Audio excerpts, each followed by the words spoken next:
Assalamualaikum warahmatullahi wabarakatuh. Perkenalkan, nama saya Miftahuddin SPD, calon guru penggerak angkatan 11 Kabupaten Karawang dari SMP An-Nihayah.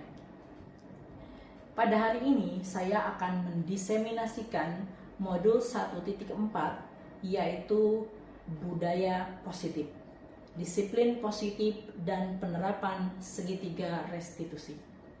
Sebuah budaya tidak akan berlangsung atau tidak akan ada tanpa adanya kontinuitas atau keberlangsungan dari disiplin yang ditegakkan dan dijalankan secara terus-menerus.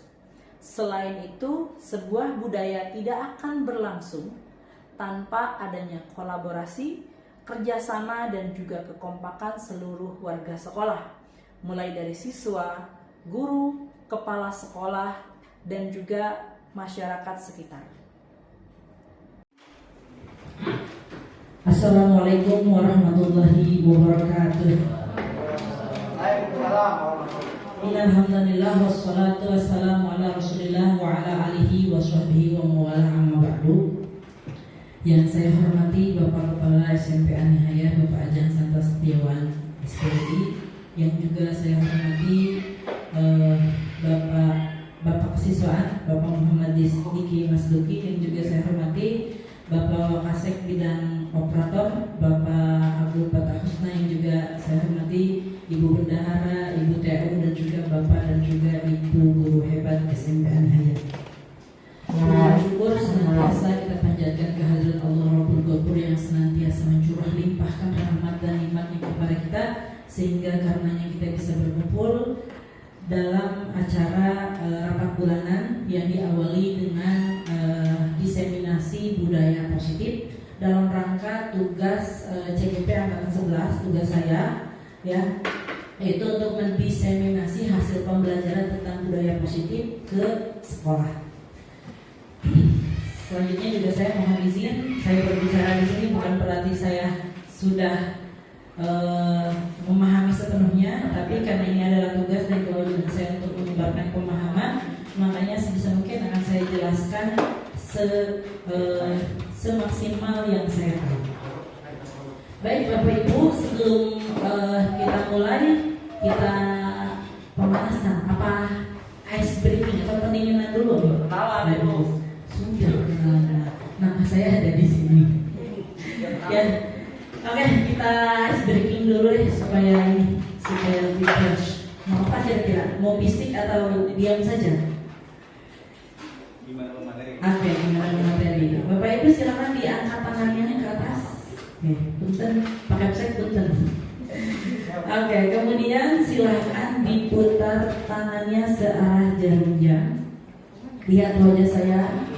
Lihat wajah saya, putar lebih cepat. Lihat wajah saya, putar lebih cepat. Sekarang letakkan tangan ibu bapak di pundak. Oke, alhamdulillah cukup fokus ya. Lagi, sekarang silakan berhadapan dengan teman yang ada di sampingnya. Teman di belakang. Oke, silakan berhadapan dengan teman yang ada di sampingnya. Tangannya diletakkan di belakang. Enggak sulit. Soto ya. Oke, selanjutnya boleh menggunakan dua tangan ini. Nanti setelah hitungan 3 Bapak Ibu silakan keluarkan jarinya, kemudian jari Bapak Ibu dikalikan dengan jari temannya.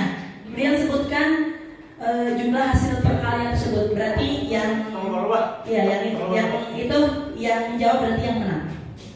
Paham? Kalau Bu Pipih 5, Bu Nina 2, berarti 10. Nah, yang lebih cepat adalah dia yang menang. Siap? 1, 2, 3.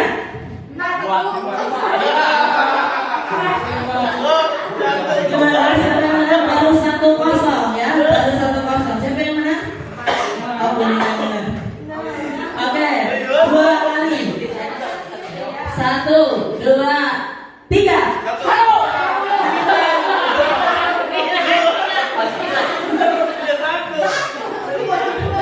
Itu mah curang, itu pasti dia udah tahu jawabannya 1. Tidak boleh 1, tidak boleh 0 ya. 1 kali lagi, baru ada yang 2-0 dan 1-1. 1, 2, 3.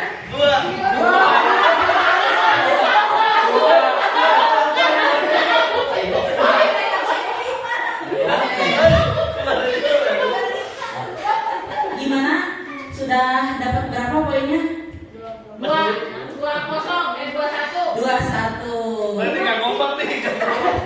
Ini 2. Aku enggak ikutin 31 berarti tadi switnya 4 kali. udah bingung gitu. Ada gini ada. Oh, ada boleh. Ada gini ada. Jadinya begini. Oh iya, kasihan. Atau kalau benar dapat 6 harusnya. Oke Bapak Ibu, itu hanya sedikit saja, barangkali bisa juga diterapkan di kelas. Karena kalau misalkan sekolah siang hari itu kita kadang-kadang suka ngantuk anak-anak sok-sok namun ice breaking deh. Ya, tepuk tangan dulu dong buat kita semua. Baik Bapak Ibu, mohon izin di sini tugas saya dari BPGP adalah menyebarkan pemahaman dan penerapan pengalaman budaya positif. Ada 2 kata yang harus digarisbawahi, yaitu budaya dan juga positif. Sesuatu hal yang positif tidak akan bisa menjadi budaya tanpa adanya suatu kontinuitas, tanpa adanya keberlanjutan, keberlangsungan terus-menerus. Gitu. Next slide, Pak Ustadz.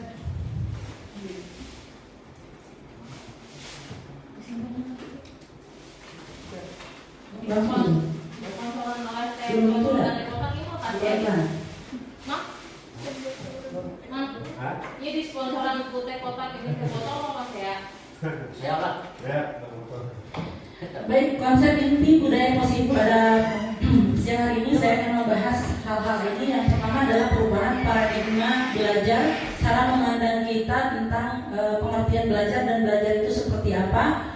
Kita belajar zaman dahulu dengan kita belajar sekarang itu konsepnya berbeda, zamannya berbeda, kemudian juga menterinya berbeda, otomatis kurikulumnya berbeda. Ada kodrat zaman yang harus kita perhatikan. Kemudian juga disiplin positif akan kita bahas, nilai-nilai kebajikan, kebutuhan dasar manusia, yang mana setiap manusia pasti mempunyai alasan untuk melakukan tindakan, salah satunya karena memenuhi kebutuhan dasar hidupnya. Kemudian motivasi perilaku manusia, posisi kontrol guru. Nah di sini nih posisi kontrol guru, bagaimana caranya menghadapi murid yang bermasalah. Kemudian juga kita akan menyinggung keyakinan kelas dan juga yang terakhir yaitu adalah penerapan segitiga restitusi. Untuk Bapak Ibu tim PPS dan juga Pak Ajang, saya bukan menggurui ya, kayak tim PPS sudah lebih dulu tahu gitu ya. Sekali lagi, saya ini dalam rangka menjalankan tugas dan juga harus menyebarkan pemahaman. Lanjut, slide selanjutnya. Baik Bapak Ibu, yang pertama adalah pembelajaran dengan paradigma baru. Kenapa sih? Yaitu proses pembelajaran yang dirancang berdasarkan prinsip pembelajaran yang berdiferensiasi, sehingga peserta didik belajar sesuai dengan kebutuhannya, berdasarkan tahap perkembangan sesuai dengan tahap perkembangan psikologi modern untuk mewujudkan profil pelajar Pancasila. Ada 6 elemen ini nih yang memang harus kita perhatikan, sehingga ya ketika kita ngajar sekarang dengan kita ngajar dengan kita membandingkan proses pembelajaran yang kita alami dulu itu tidak akan sama ya. Apalagi sekarang ada kewajiban bahwa pengajaran atau pendidikan yang kita sajikan kepada murid itu memang harus apa? Berpihak pada murid. Karena muara dari semua IKM itu tentu saja adalah berpihak kepada murid. Kemarin diferensinya bentuk kumaha baik gitu ya, mau mendiferensiasi konten, mau mendiferensiasi materi, mau mendiferensiasi metode dan lain-lain terserah. Yang jelas tujuan dari proses mengajar sekarang itu semuanya muaranya adalah murid. Karena seorang guru harus menghamba kepada murid. Seperti itu konsep kurikulum merdeka. Kemudian juga disesuaikan dengan kebutuhan berdasarkan tahap perkembangannya. Jadi sekarang itu bukan belajar budak kumaha guru, tapi sekarang guru harus menyesuaikan dengan kebutuhan anak-anak, gitu ya. Karena apalagi nih sekarang tuh anak SMP ada juga yang masih belum lancar membaca, dikte saja masih banyak yang salah. Nah, ketika kita mengajar anak yang cerdas luar biasa dengan anak yang seperti itu tentu saja harus adanya pembeda. kita bandingkan saja misalkan hewan, ular, kuda, gitu kan, ular, kuda, ikan, itu kita suruh berlari bersama-sama. Kira-kira adil atau tidak? Tidak. Sebenarnya adil-adil saja, karena perintahnya apa? Berlari. Tapi tentu saja ada yang kurang, yaitu adanya ketidakadilan. Adil mah adil karena satu sama lain perintahnya sama. Cuman dalam adil tersebut tidak adanya ketidakadilan yang harusnya mempertimbangkan keistimewaan atau kelebihan satu sama lain. Kalau misalnya ular, kuda dengan kelinci disuruh, ayo kalian berlari finishnya 1 kilometer, cara kalian terserah mau apa saja. Nah itu baru namanya ya berkeadilan, pendidikan yang berkeadilan.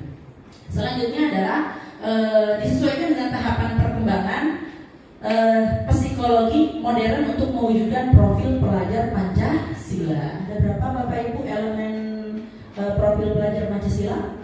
Ada 6, yaitu beriman dan bertakwa kepada yang kedua, yang ketiga, yang keempat. Saya salut sama Bu Ida panggilannya sudah lancar sekali ya. Kayaknya beliau belum menghadapi murid-murid yang spesial gitu ya, sehingga nilai-nilai itu harus melekat gitu. Kadang-kadang saya pun kalau ngajar kelas ingin menerapkan atau ingin mewujudkan profil pelajar Pancasila, tapi kadang-kadang lihat di kelas, aduh anak lagi kos itu gitu. Kumaha ya cara mewujudkan profil pelajar Pancasila, sedangkan anaknya susah. Nah itu adalah tugas kita sekarang. Nanti ya, jadinya next slide. Lanjut. Udah gak sabar. Nah ini. Yang kedua adalah adanya miskonsepsi tentang teori kontrol. Nah ini digambarkan adalah kita sebagai guru, apakah kita seperti ini atau tidak. Dan ini adalah anak. Ilusi bahwa guru dapat mengontrol murid, kita terjebak pada ilusi itu. Kemudian ilusi bahwa semua penguatan positif efektif dan bermanfaat. Menghukum anak supaya lari lapangan, ada manfaatnya atau tidak? Kata siapa? Tidak. Bermanfaat mungkin hanya dalam sugesti kita saja. Yang anak rasakan tidak berbeda. Mereka ada fisik yang lelah, ada pikiran yang merasa direndahkan, ya, sehingga nanti kedepannya kita akan membahas restitusi supaya pikiran-pikiran seperti itu tidak ada. Ya, ilusi bahwa semua penguatan positif efektif dan bermanfaat itu salah. Ilusi bahwa kritik dan membuat rasa bersalah, anaknya dibuat rasa bersalah akan mampu menguatkan karakter itu tuh salah. Maneh deui gitunya. Gara-gara maneh sih kurang eleh. Nah, itu tidak boleh. Seolah-olah anaknya disalahkan. Ilusi bahwa orang dewasa berhak memaksa atau guru berhak memaksa. Itu semua paradigma tersebut salah dan itu harus kita luruskan sekarang. Dan yang saya banggakan dari Bapak Ibu guru semuanya sudah sudah tidak tergambar seperti ini lagi. Karena dari memfasilitasi kebutuhan belajar saja Bapak Ibu saya lihat itu sudah sangat memahami sekali kebutuhan anak. Pak yang di luar Pak, akhirnya Pak Aldo belajar di luar. Sama Pak Aldo, saya pun juga belajar di luar kok. Pak yang sambil main loh Pak. Ya, akhirnya ada bermain dalam pembelajaran. Yang jelas bermain, kesenangan dalam belajar itu adalah hak anak yang harus kita berikan. Begitu ya. Saya yakin di sini Bapak Ibu sudah paham dengan konsep mengakomodir atau menyediakan yang dibutuhkan oleh anak. Salah satunya tadi tempat belajar. Kita belajar siang, kadang-kadang ada yang di luar ya, mungkin boleh-boleh saja di luar gitu ya. Karena memang anaknya mungkin lebih fokus di luar, bisa saja. Dalam rangka apa? Dalam rangka memenuhi kebutuhan belajar anak. Tapi harus diawasi juga. Kita mau misalkan keluar, tiap belajar mau keluar, kira-kira mau apa gitu. Saya yakin tujuannya bukan karena memang ingin belajar di luar, bukan. Pasti ada tujuan, ya ingin cepat pulang ataupun ingin yang lainnya. Lanjut slide berikutnya. Mengubah paradigma stimulus respon ke pendekatan teori kontrol. Stimulus respon tentang dunia, ya, realita. Kebutuhan kita sama. Teori kontrol tentang dunia bahwa kebutuhan kita berbeda. Laki-laki dan perempuan kebutuhannya sama atau tidak? Guru dengan murid? Waktu belajar pagi dengan waktu belajar siang? Makanya itu yang harus kita sesuaikan. Apalagi siang panas, pagi itu lebih adem, siang kurang fresh, pagi masih fresh. Itu harus kita pertimbangkan. Kemudian semua orang melihat hal-hal yang sama, setiap orang memiliki gambaran yang berbeda. Tidak semua orang memiliki pemahaman yang sama. Semua orang memaknai satu gambar dengan makna yang berbeda-beda, gitu. Selanjutnya kita stimulus respon tentang dunia. Kita mencoba mengubah orang berpandangan sama dengan kita. Padahal harusnya kita berusaha memahami pandangan orang lain tentang dunia. Tidak boleh memaksakan bahwa orang lain harus paham apa yang kita ceritakan. Tapi justru bagaimana caranya kita menjelaskan sampai anak paham. Karena cara menangkap anak itu berbeda-beda. Selanjutnya perilaku buruk dilihat sebagai satu kesalahan. Ini harus dirubah. Semua perilaku tentu saja memiliki tujuan. Gitu. Anak mau keluar oke, misalnya keluar di kelas, memang sih buruk gitu ya. Pak KWC, ya ada tujuannya apa? Tujuannya buang hajat, meskipun rada-rada nyebelin ya. Tengah belajar KWC lagi. Semua perilaku tentu saja memiliki tujuan. Kemudian yang harus kita geser ya, paradigma kita adalah anggapan bahwa orang lain bisa mengontrol saya. Sedangkan seharusnya kita berpikir bahwa hanya saya atau hanya Anda yang bisa mengontrol diri Anda sendiri. Kita tidak boleh memaksa anak, kita tidak boleh mengontrol anak sesuai dengan kehendak kita. Kalau misalkan Ki Hajar Dewantara berpendapat bahwa seorang pendidik atau guru itu diibaratkan petani, betul ya Bu Nina ya? Ya, yang sedang menanam tanamannya. Kalau misalkan padi dilindungi dari hama supaya tanahnya subur, tetap dikasih pupuk, biar dia tumbuh menjadi padi. Karena anak itu mungkin ada yang nantinya menjadi seorang seniman, biarkan dia tumbuh menjadi seorang seniman. Karena konsep pendidikan itu adalah menuntun. Jangan paksa padi supaya menjadi jagung, padi menjadi timun, tidak. Biar anak mempunyai bakat seni, hobi menyanyi, salurkanlah kepada eskul atau seni yang memang cocok dengan bakatnya. Ya, karena seorang seniman itu tidak perlu memahami memahami teori yang pusing-pusing. Yang penting dia tuh tahu caranya melukis yang benar, tahu teknik menyanyi yang benar. Seperti itu mungkin konsepnya. Ya, jadi makna menuntun itu ya dimaknai dengan makna menuntun pelan-pelan, singkirkan semua halangan, rintangan. Kalau kehujanan anak dipayungin, kalau misalnya ada lubang anak dilindungi, jangan dituntun. Iya dituntun, diarahkan, diajarkan. Tapi begitu ada lubang dibiarkan kagebrus. Ya, begitu kehujanan dibiarkan kehujanan. Makna menuntun itu bukan seperti itu. Selanjutnya saya akan mengontrol orang lain. Rubah dengan paradigma bahwa Anda tidak bisa mengontrol orang lain. Setiap orang punya otoritas atas dirinya sendiri. Selanjutnya pemahaman ada pada saat bujukan gagal. Kolaborasi dan konsensus menciptakan pilihan-pilihan yang baru. Kolaborasi dan juga adanya konsensus akan menciptakan pilihan-pilihan baru. Ketika anak melanggar, jangan langsung kita putuskan, tapi coba menggunakan restitusi, coba gunakan konsensus gitu ya, supaya ada pilihan-pilihan yang baru untuk menyelesaikan masalah. Yang terakhir, model berpikir menang atau kalah. Harusnya model berpikir menang. Ya. Next slide. Mungkin sampai saat ini ada tanggapan dulu, Bapak? Atau yang lainnya? Saya tidak mau terlalu tegang soalnya. Ya. Lanjut.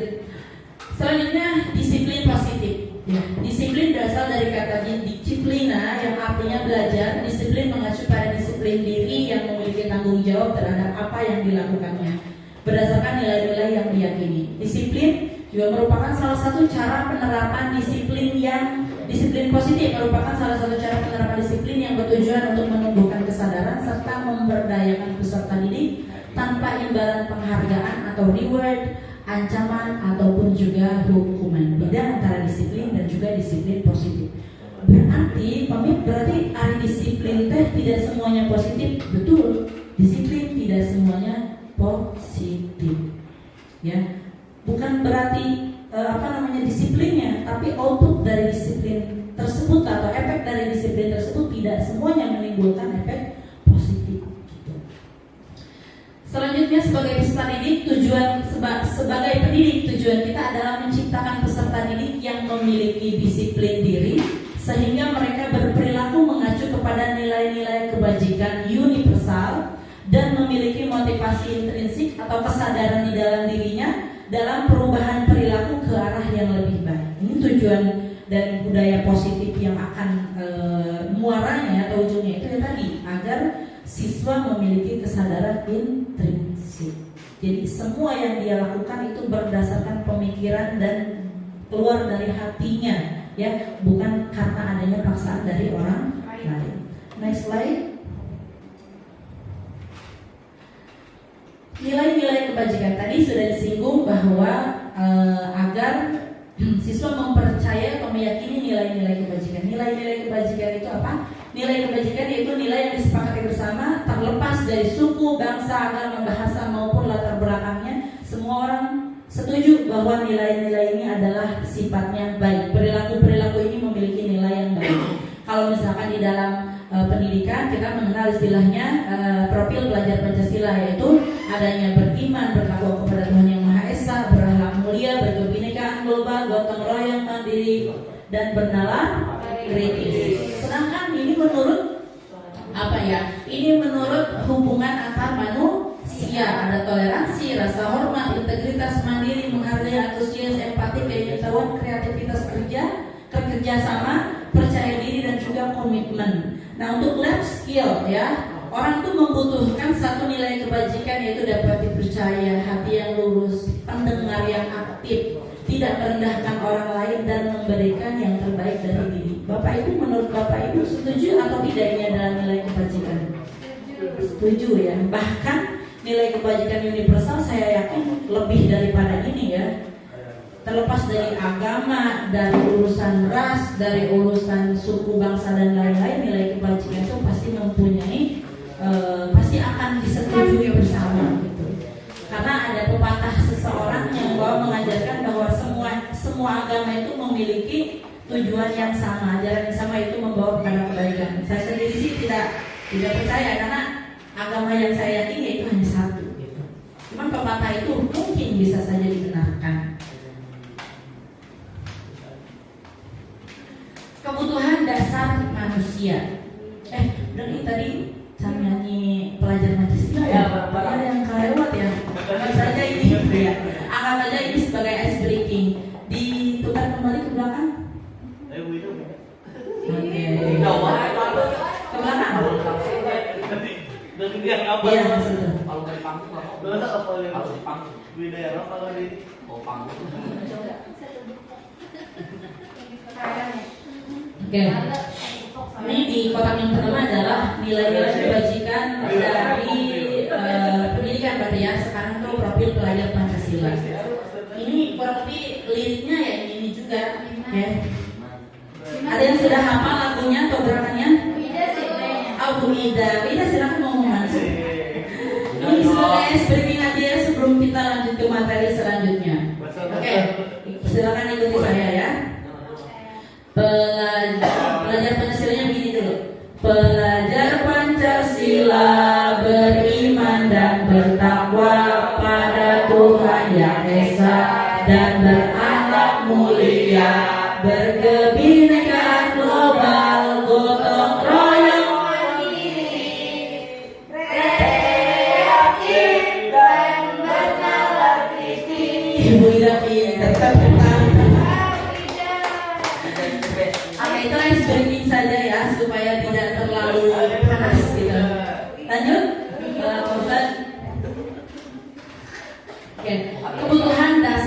manusia.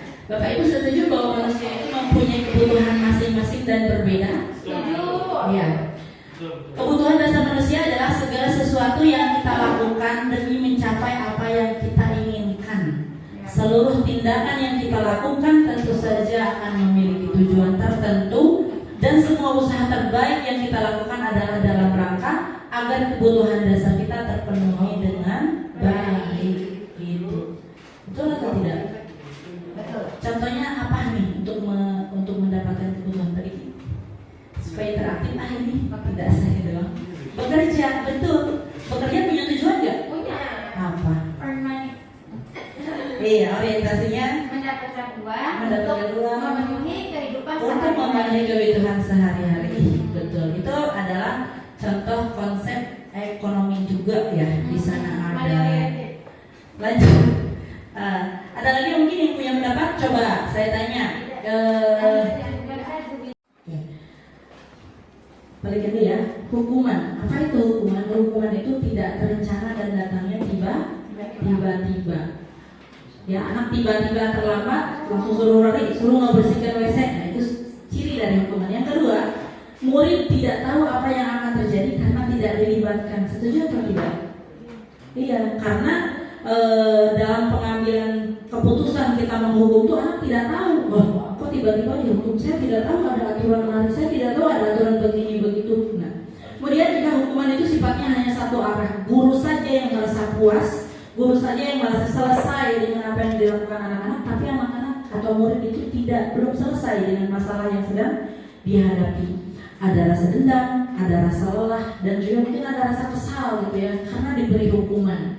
Kemudian juga hukuman itu biasanya bersifat fisik dan juga psikis. Sasarannya dua. Kalau tidak fisik yaitu psikis. Kalau tidak disuruh lari, suruh push up, itu fisik.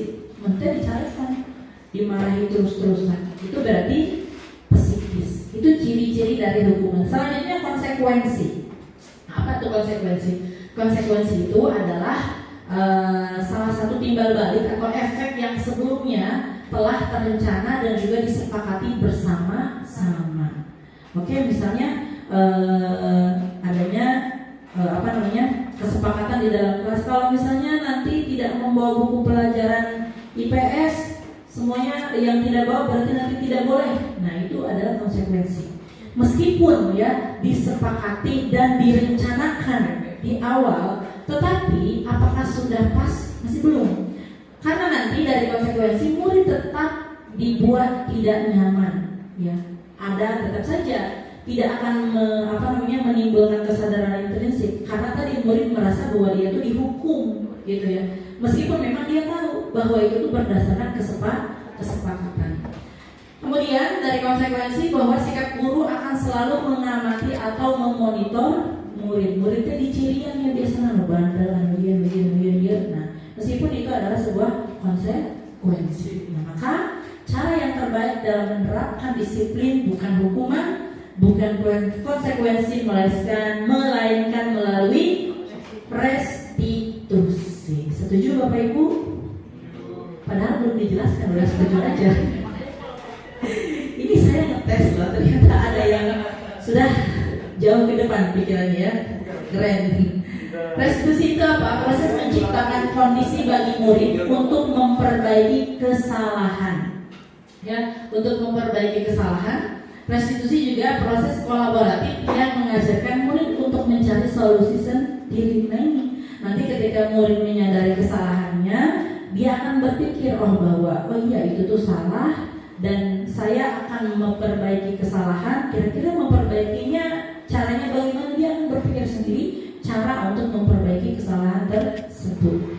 Jangan pesimis, kita perlu mencoba mempraktekkan restitusi. Saya yakin Bapak Ibu guru hebat di sini semuanya pasti bisa mempraktekkan restitusi. Jadi semuanya kita sepakat tinggalkan hukuman, tinggalkan konsekuensi, kemudian kita terapkan restitusi untuk menerapkan disiplin positif. Lanjut.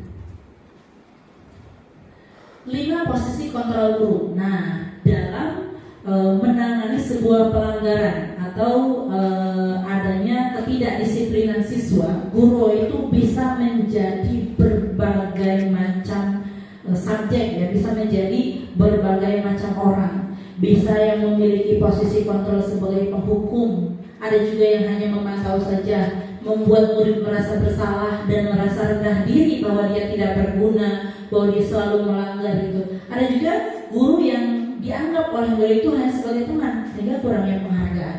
Dan juga ada guru ya kurangnya menghargai gitu ya, murid tidak menghargai guru.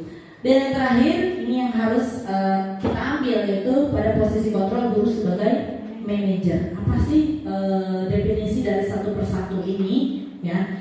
Kita lanjut di slide selanjutnya, Pak Ustaz. Nah,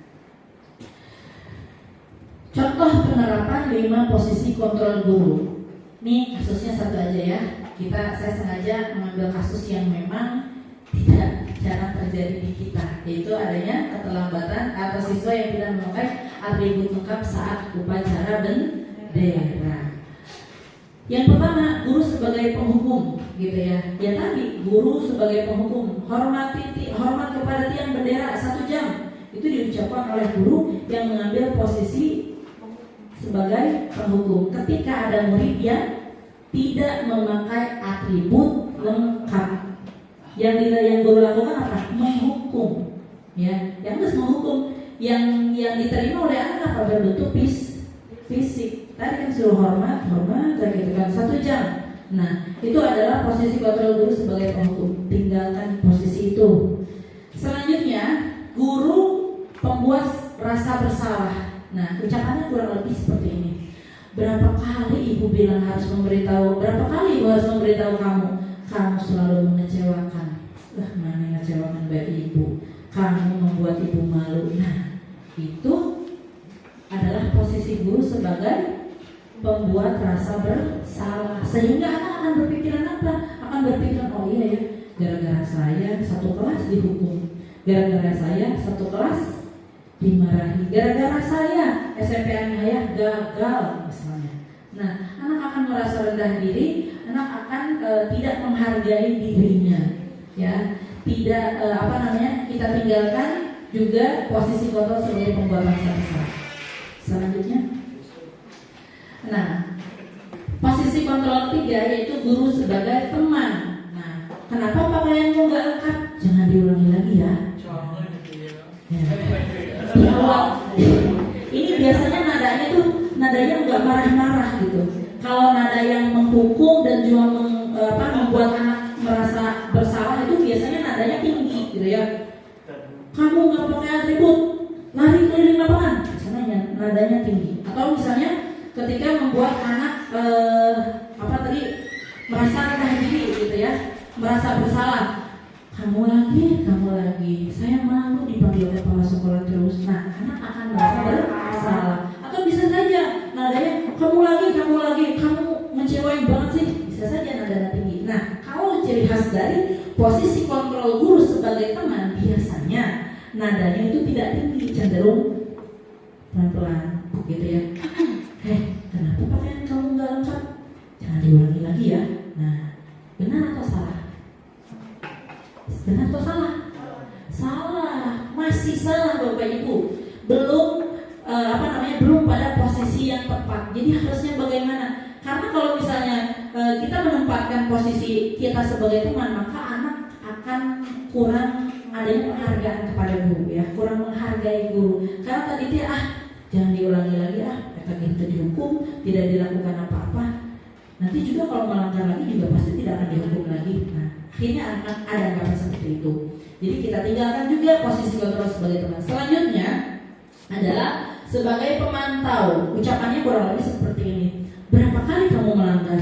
Jadi hanya sebatas ditanya saja, dipantau saja, tanpa adanya tindak lanjut. Kalau teman itu tadi ya udah ditanya, dibiarin. Kalau ini pun juga kurang lebih sama, ditanya dibiarin gitu. Galak mah galak, terus berapa kali mana yang ngelanggar? Gitu deh. Sesuai dengan hukum selanjutnya, tidak ada konsekuensi yang didapatkan ataupun tidak ada restitusi yang dijalankan. Akhirnya anak bisa saja melakukan kembali kesalahan. Ini juga posisi kontrol ini masih kurang tepat. Lanjut, Pak Ustaz. Nah, yang terakhir, posisi kontrol guru sebagai manajer. Ya, biasanya kata-katanya adalah, apakah kamu tahu kesalahan kamu? Ditanya dulu, kenapa kamu dipanggil? Oh iya, tadi saya datang terlambat gitu ya. Dia tahu tuh, terus kita tanya, datang terlambat menurut kamu salah nggak? Dia akan berpikir dong, oh iya ya, datang terlambat itu salah, makanya saya dipanggil. Setelah dia tahu kesalahan, ya nanti akan ada segitiga restitusi untuk menerapkan ini. Ada pertanyaan lanjutan coba ya. Kira-kira bagaimana caramu memperbaiki kesalahan? Jadi anak ditawarkan atau ditanyakan kepada dirinya bagaimana cara dia memperbaiki kesalahan. Ya, jadi bukan kita yang menentukan hukuman untuk anak selanjutnya ketika dia melanggar, tapi biar dia sendiri melakukan tindak lanjut atas pelanggaran yang dia lakukan. Selanjutnya, nah, ini tebak-tebakan saja. Menurut Bapak Ibu, kira-kira posisi kontrol apa nih? Kalau ucapannya seperti ini, saya kecewa sekali dengan kamu. Apa kira-kira? Ya, iya, kan tadi ada 5 posisi kontrol apa saja? Yang pertama, guru sebagai penghukum. Yang kedua sebagai, iya, yang ketiga sebagai, yang keempat pemantau, yang kelima sebagai manajer. Nah, ini kata-katanya begini, saya kecewa banget sama kamu. Membuat rasa bersalah, ya, membuat rasa bersalah karena ada perasaan di sana yang diceritakan itu rasa kecewa. Coba kira-kira kalau begini narasinya bagaimana? Kamu tidak pernah benar melakukannya.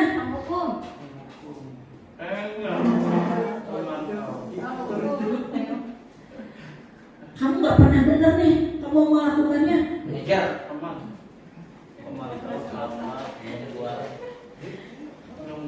Tapi ini bisa juga termasuk tergantung nadanya ya. Intonasi. Yang jelas ucapan seperti ini nih dibenarkan atau tidak? Tidak boleh diucapkan. Nah, coba kali ini bagaimana? Apa rencanamu untuk menyelesaikan masalah ini? Manajer. Karena anak diajak untuk memecahkan masalah. Selamat datang Pak Puri di diseminasi saya. Ya. Lanjut, Pak Ustaz. Coba ada lagi. Ayo lakukan demi Bapak, atau ayo lakukan ya demi Bapak Ibu ya, supaya Bapak Ibu dapat poin misalnya dari kepala sekolah ya. Nah, itu kira-kira apa?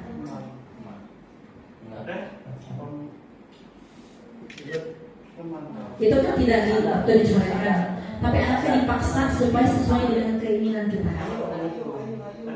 Buat orang itu sadar.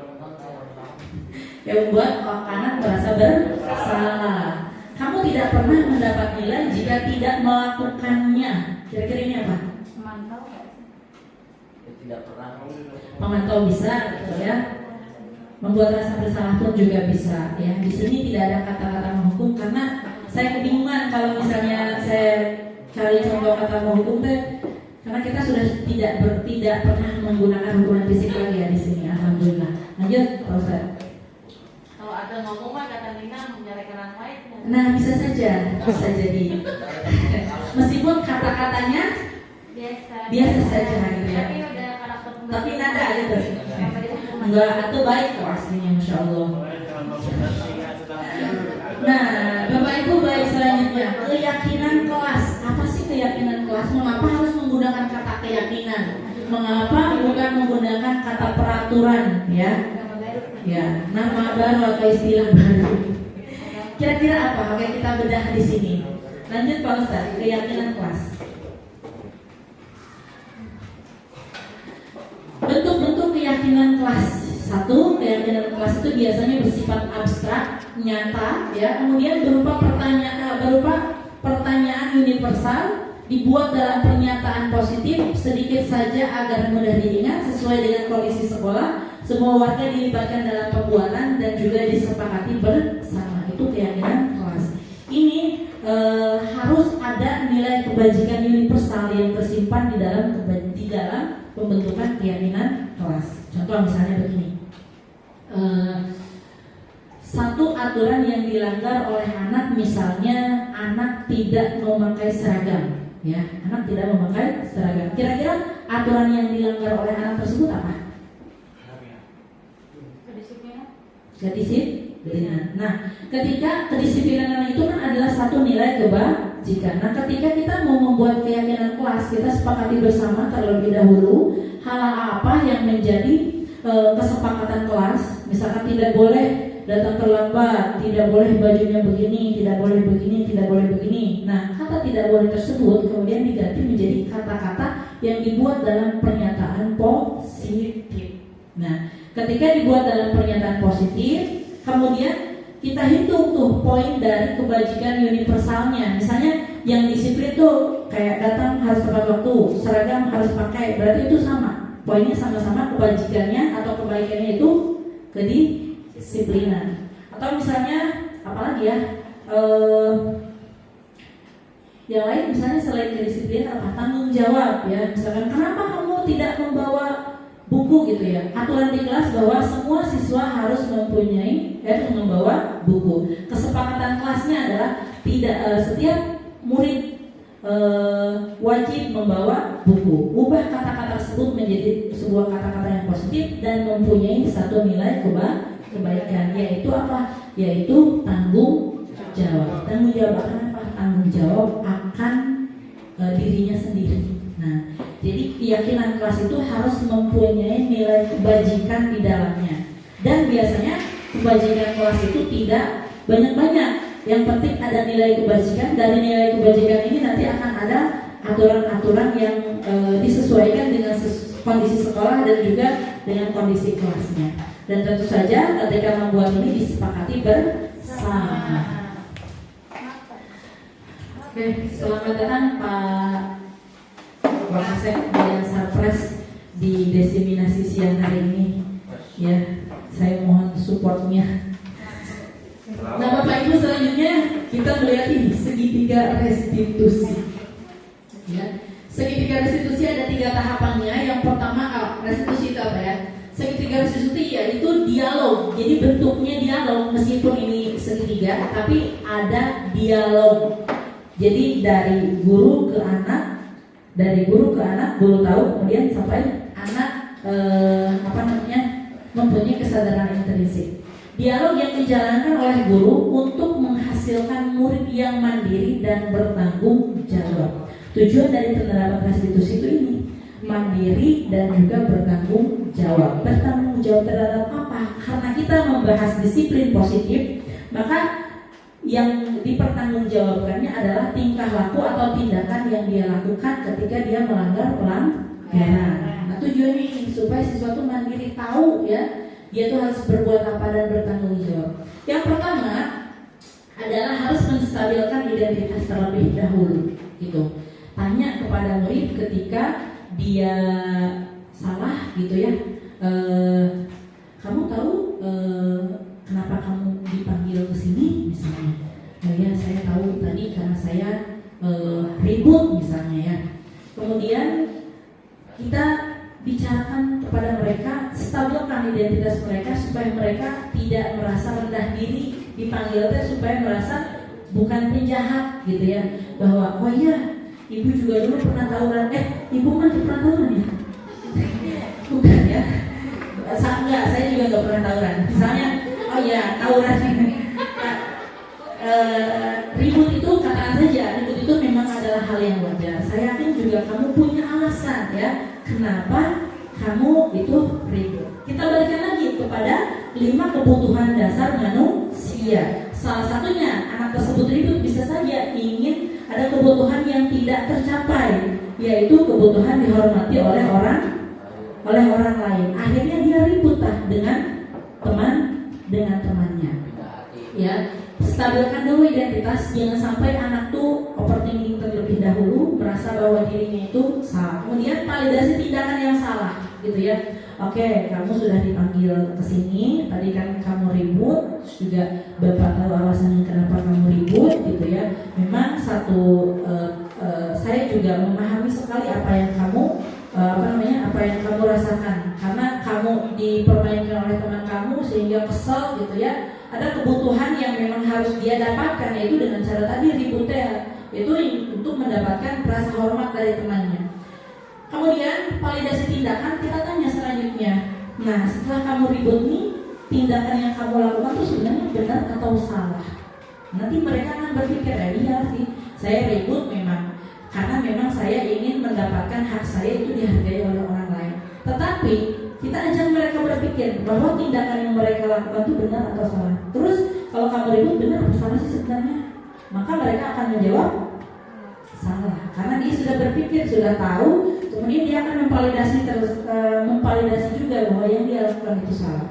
Selanjutnya setelah dia tadi mengaku bahwa dia salah, lanjut dengan menanyakan keyakinan. Kalau kamu salah, seharusnya yang kamu lakukan itu bagaimana? Nah, kalau misalnya kamu tahu tuh kamu kesel tadi, kamu malahan ribut itu salah, seharusnya menurut kamu bagaimana sih? Oh ya udah, seharusnya kalau menurut saya mah pergi aja deh, karena sesama teman kan harus menghormati gitu ya, harus menghargai. Nah, maka dia akan meyakini, memakai atau mengingat keyakinan kelas itu yang harus saling menghormati.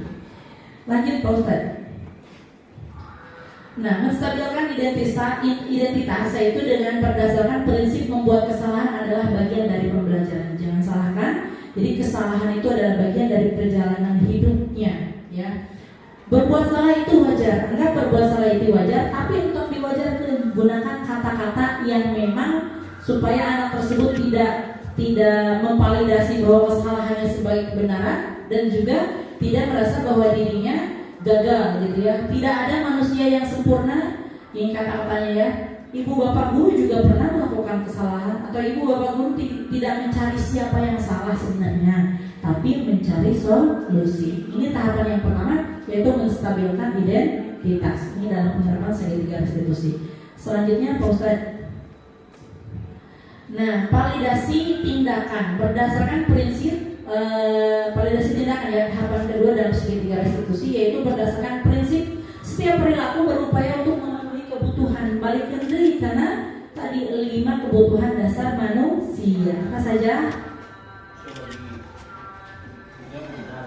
Kebutuhan bertahan hidup, betul, masuk fisiologi dan sosiologi. Terus apa lagi? Kasih sayang, kasih sayang. Apalagi yang ketiga? Kesenangan, betul?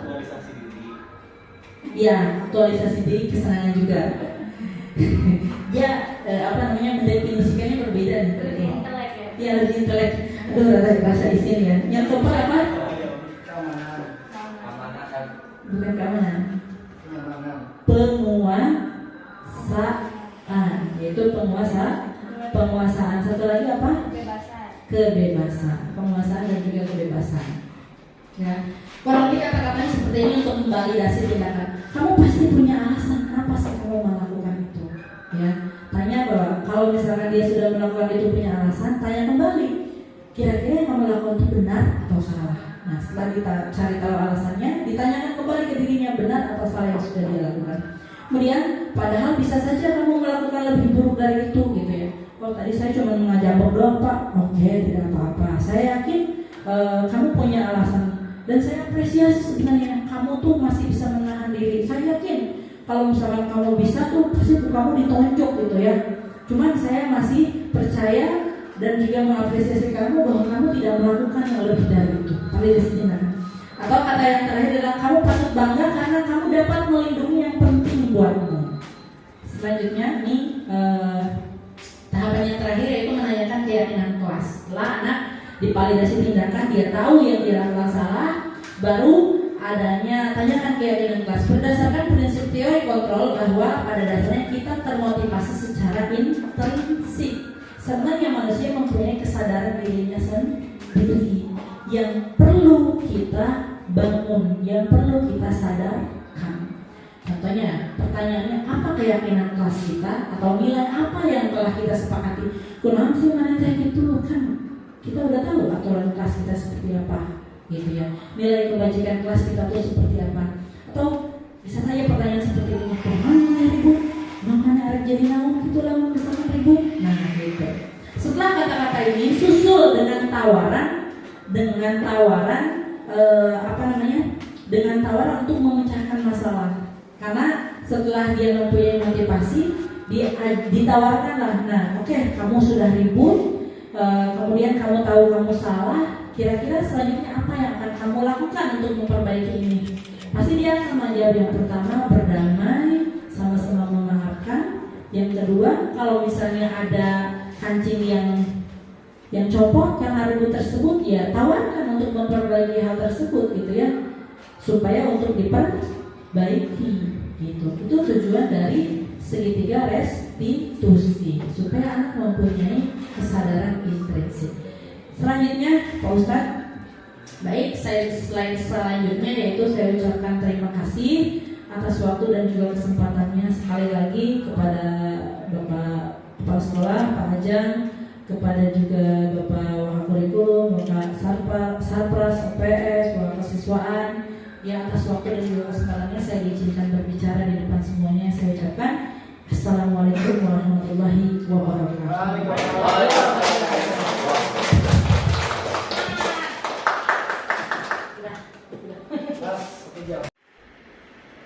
Bapak Ibu mohon maaf ya sambil makan saja. Sebenarnya ini bukan saya lupa, tapi memang tadi terlewat dan tidak saya masukkan slide ini ke dalam slide presentasi yang tadi ya. Baik Bapak Ibu, di di slide selanjutnya ini sambil bebas saja, sambil makan nggak apa-apa. Saya akan menjelaskan tentang praktek restitusi. Kan tadi kita sudah membahas tentang restitusi itu apa perbedaan antara hukuman, kemudian juga restitusi dan juga konsekuensi. Nah, pada skenario ini saya hanya akan membahas satu kasus saja ya. Skenario kasus pertama itu menurut laporan guru piket Rizky Hari terlihat marah dan menjambak baju temannya saat pergantian jam pelajaran. Nah, kebetulan yang dijambak itu Taufik Rahman ya. Berikut adalah video hasil restitusi saya dengan Rizky Hari. Mari kita simak bersama-sama. Halo, selamat siang. Iya. Jadi tahu kenapa dipanggil sama bapak ini? Tadi kata guru piket, katanya dia itu menjabat bajunya Taufik. Setiap orang pasti punya alasan ya, punya kesalahan masing-masing. Oke, stop dulu Pak Ustadz videonya. Punya alasan kenapa bisa melakukan. Nah, tadi di stop bukan di slide. Tadi kata-kata saya yang pertama adalah setiap orang punya kesalahan atau punya alasan untuk melakukan kesalahan. Nah, kata-kata tersebut adalah bentuk atau langkah segitiga restitusi yang pertama, yaitu identifikasi masalah atau identifikasi itu menstabilkan identitas terlebih dahulu. Silakan dilanjut lagi putar Pak Ustadz. Halo, selamat siang. Iya. Wah, itu lagi Tahu kenapa? kalau kita disimak saja selesai. Tadi kata guru piket, katanya dia lihat itu menjabat bajunya Taufik, benar? Benar. Setiap orang pasti punya alasan ya, punya kesalahan masing-masing. Bapak yakin juga itu pasti punya alasan kenapa bisa melakukan itu. Apa sih dia bisa sampai menjabat bajunya Taufik? Ya, benar. Terus kamu merasa oh gitu. Menurut itu yang sudah dilakukan betul atau salah?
Oke, demikian tadi adalah saya mempraktekkan segitiga restitusi. Yang pertama adalah dengan menstabilkan identitas. Di sana saya memberikan pertanyaan kepada Rizky Hari bahwa bukan memberikan pertanyaan ya, memberikan pernyataan bahwa setiap orang pasti punya alasan kenapa dia melakukan kesalahan dan setiap orang pasti pernah bersalah atau pernah melakukan kesalahan. Selanjutnya saya juga memberikan pertanyaan kepada Rizky Hari bahwa Iki yang Iki lakukan tuh sebenarnya tahu nggak sih bahwa itu tuh salah, dan dia sendiri mengakui bahwa yang dia lakukan itu salah, betul ya. Selanjutnya juga di pertanyaan yang ketiga saya mencoba untuk menanyakan keyakinan kelas atau keyakinan sekolah. Makanya tadi Rizky juga menjawab bahwa keyakinan apa yang kita yakini, yaitu dengan dia menjawab bahwa yaitu satu sama lain sebenarnya harus saling menghormati. Kemudian di akhir saya tutup setelah dia mengetahui bahwa dia salah, setelah dia tahu keyakinan kelas apa yang sebenarnya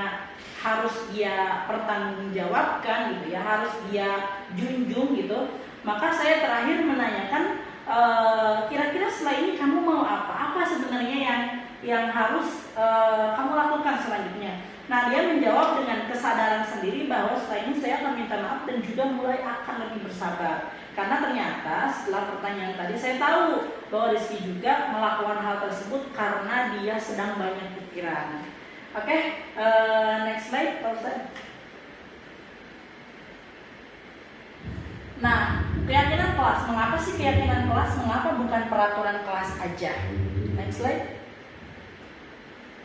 Nah, menciptakan lingkungan belajar yang positif merupakan kunci utama bagi kesuksesan siswa. Satu di antara cara efektif untuk mencapainya ialah dengan menerapkan keyakinan kelas.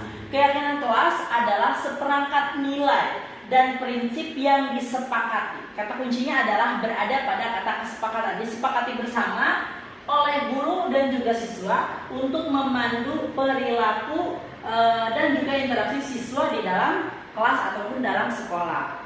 Next, silakan lanjut. Nah, berikut ini adalah tahapan-tahapan pembuatan keyakinan kelas. Saya pertama melakukan sosialisasi terlebih dahulu. Kemudian setelah sosialisasi, saya memberikan siswa biasanya berupa sticky note atau lembaran-lembaran pernyataan yang siswa inginkan untuk mereka tuangkan gagasannya ke sana. Ya, memberikan siswa waktu untuk berpendapat tentang kesepakatan kelas. Kemudian dari kesepakatan kelas tersebut kita ubah kalimat-kalimat yang masih negatif menjadi positif. Setelah itu dari kalimat positif tersebut kita cari nilai kebajikan yang ada atau yang terkandung di dalamnya. Kemudian setelah itu kita menyepakati keyakinan kelas dengan menandatangani bersama keyakinan kelas tersebut. Oke, di sini saya sudah pernah mempraktekannya. Silakan next slide, Pak. Nah, pertama saya mensosialisasikan terlebih dahulu tentang disiplin. Apa sih disiplin yang baik itu, dari mulai contohnya cara berseragam ya. Di sini saya memanggil Reni nih untuk menjadi contoh seragam yang sesuai, kopiahnya sudah hitam, kemudian berdasi, kemudian sepatunya hitam dan juga berpakaian lengkap. Setelah saya melakukan sosialisasi, kemudian anak-anak saya berikan sebuah sticky note, yang mana sticky note itu mereka isi sesuai dengan kesepakatan kelas yang mereka inginkan. Nah, di sini juga terlihat setelah mereka mengisi, kemudian mereka menempelkan sticky note dari hasil kesepakatan dari pemikiran mereka ke dalam ke papan tulis ini. Setelah itu, ya, tahapan selanjutnya saya meminta satu orang untuk menuliskan dan saya membaca satu persatu. Terlebih dahulu saya identifikasi kata-katanya, kemudian kita rubah yang negatif menjadi positif. Terakhir yaitu menjadikan keyakinan kalimat positif tersebut dicari nilai kebajikannya, baru kita rubah menjadi keyakinan kelas. Contohnya tadi harus saling menghormati, harus bekerja sama, tidak boleh datang terlambat, dan juga harus mengerjakan tugas tepat waktu, ataupun juga keyakinan-keyakinan yang mengandung nilai kebajikan yang lainnya. Saya yakin Bapak dan Ibu guru juga pasti paham apa yang sudah saya jelaskan. Karena sebenarnya ini dikembalikan lagi kepada anak-anak sih untuk pembuatannya. Jadi kita tidak bisa memaksa karena ini sesuai dengan keyakinan yang mereka yakini. Baik, mungkin ini saja.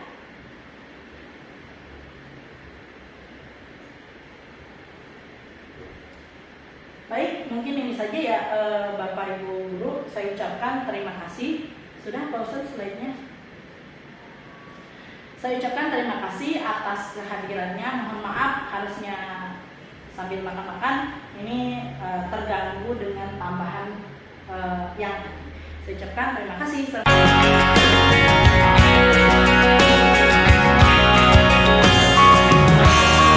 Assalamualaikum warahmatullahi wabarakatuh. Nama saya Muhammad Diki Mas Duki, Wakil Kepala Sekolah Bidang Kesiswaan.